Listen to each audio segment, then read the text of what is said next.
go, go.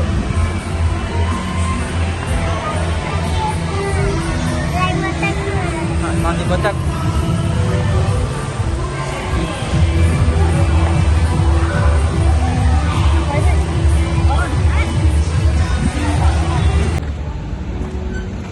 Đà lê nhị đần, con nào đừng lên.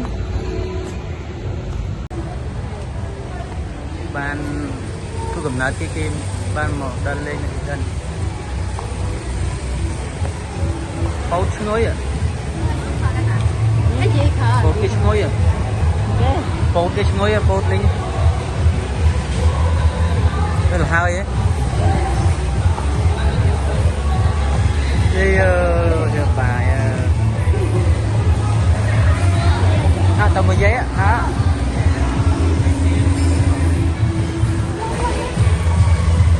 Chẳng hòm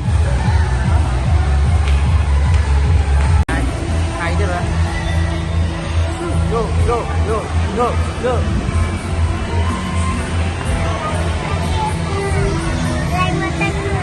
Còn thì bớt tắc.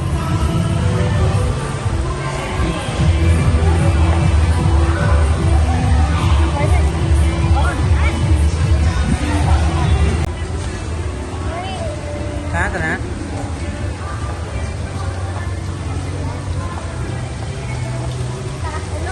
Thật.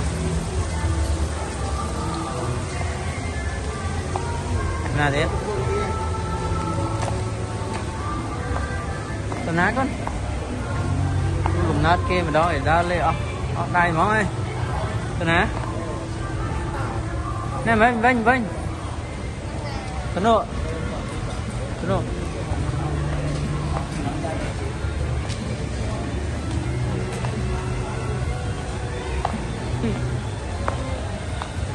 Quá.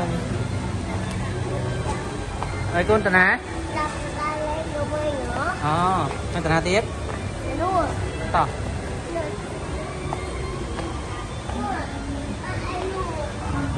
Làm chăn.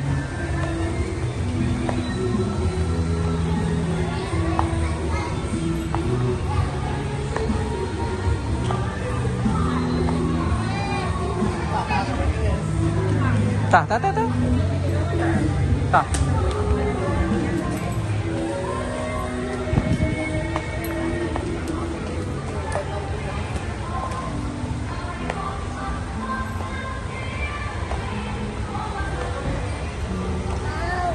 Kena tiếp.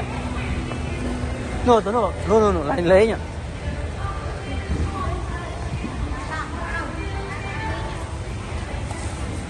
Lừa nè.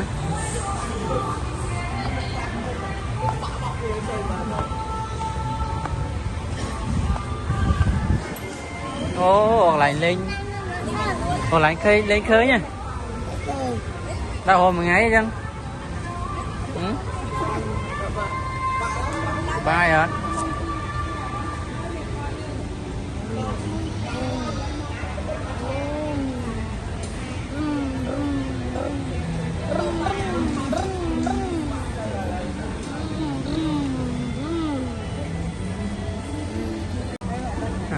Mua tí vậy.